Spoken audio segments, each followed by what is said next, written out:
All right, let's dive more into this Astros incredible run right out of the booth at Dodger Stadium. Astros analyst Geoff Blum. Blummer, good to see you, man. Thanks for carving out a couple minutes for us.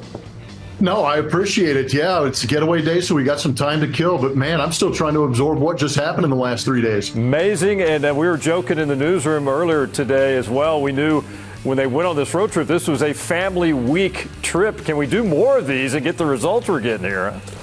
I was going to say, there's a lot of wives and kids that are on that flight flying around the country saying, yeah, we should do this more often if we're going to go ahead and take this many games from the Dodgers. You go to L.A., this team, I think the first sweep at Dodger Stadium, I believe since 2008, I think, and you were playing back then. You know what? It's been a while.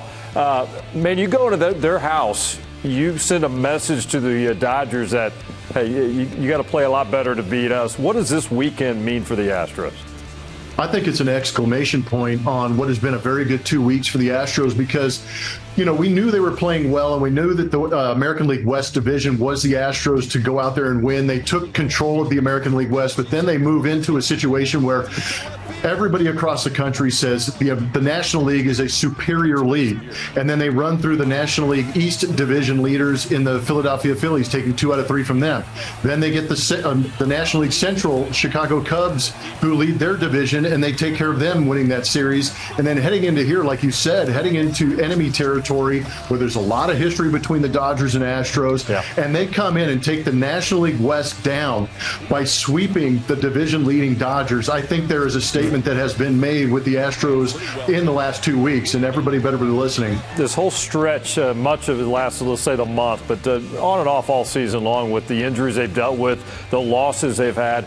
It's been a next man up mentality, Blummer, and we continue to see it even today. Gusto gives you 6. Zach Short gives you 3 hits. I mean, people are stepping up when the opportunity's there. That's a sign of a team that's bonding and a team that believes in one another. 100%. It starts in the clubhouse. You've got to have those guys in there that have that belief system built into them. And then you've got to be able to kind of have that expectation on the guy to your left and the guy to your right that we're going to go out there and find a way to win. And Joe Espada, to his credit, has been able to have these guys disciplined and kind of targeted in what they're doing every single day. But there is a strong belief, 1 through 26, that they're going to go out there and do something to win a ball game. I'm going to mention a couple of names that are starting to swing the bat very, very well. Jose Altuve, unbelievable road trip. Christian Walker looks like he's starting to snap out of it as well. How important is that, and what did you see on this road trip from those guys? Yeah, well, we know Jose Altuve is one of the more streaky guys out there, and I think he kind of came out with a little bit of purpose after maybe a subpar homestand for him.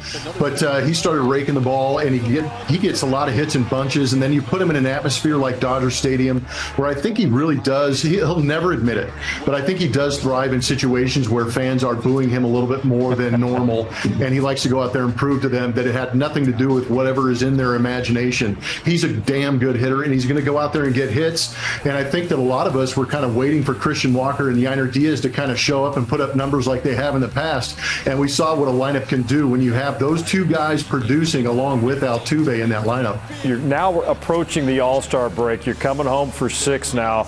You're 20 games over 500. I don't know if anybody would have scripted this at this point.